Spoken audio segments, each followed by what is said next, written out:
வணக்கம் பவித்ரா.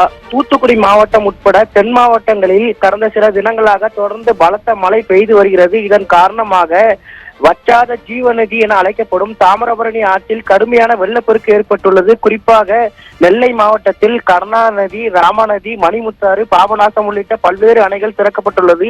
தற்போது தூத்துக்குடி மாவட்டத்தின் முதல் அணைக்கட்டாக விளங்கும் மருதூர் அணைக்கட்டில் இருந்து சுமார் 70,000 கன அடி நீர் தற்போது வெளியேற்றப்பட்டு வருகிறது.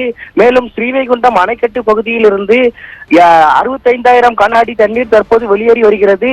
இந்த தண்ணீர் மட்டுமல்லாது ஆங்காங்கே பெய்து வரும் கனமழை தொடர்ந்து பெய்து வருவதன் காரணமாக அப்பகுதியில் உள்ள குளங்கள், வாய்க்கால்களில் இருந்து வரும் தண்ணீர் அனைத்தும் ஒன்றாக தாமிரபரணி நதியில் கலந்து நேரடியாக கடற்கரை கிராமமான புன்னக்காயல் கடல் பகுதியில் கலக்கும்.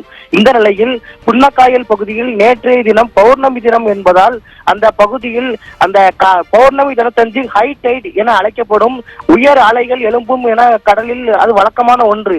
அதுபோல நேற்று உயர் அலைகள் எழும்பியதால் கடல் அந்த வெள்ள நீரானது கடலில் உள்வாங்கும் தன்மை குறைந்து காணப்பட்டது. இதன் காரணமாக நேற்றைய தினம் அந்த புன்னக்காயல் பகுதி மீனவர்கள் இந்த கடற்கரையை தோண்டிவிடும் பணியில் ஈடுபட்டனர். இது குறித்து நமது சத்தியம் தொலைக்காட்சியில் இன்று காலை செய்தி வெளியானது. மேலும் இது தொடர்பாக அந்த பகுதியில் தண்ணீர் உள்ளே கடலில் செல்வதற்கு சிறிது தாமதமாவதன் காரணமாக புன்னக்காயல் பகுதி முழுவதும் அந்த வெள்ள நீரானது தேங்கிய நிலையில் காணப்படுகிறது. இதனால் அப்பகுதியில் இயல்பு வாழ்க்கை பாதிக்கப்பட்டுள்ளது பவித்ரா.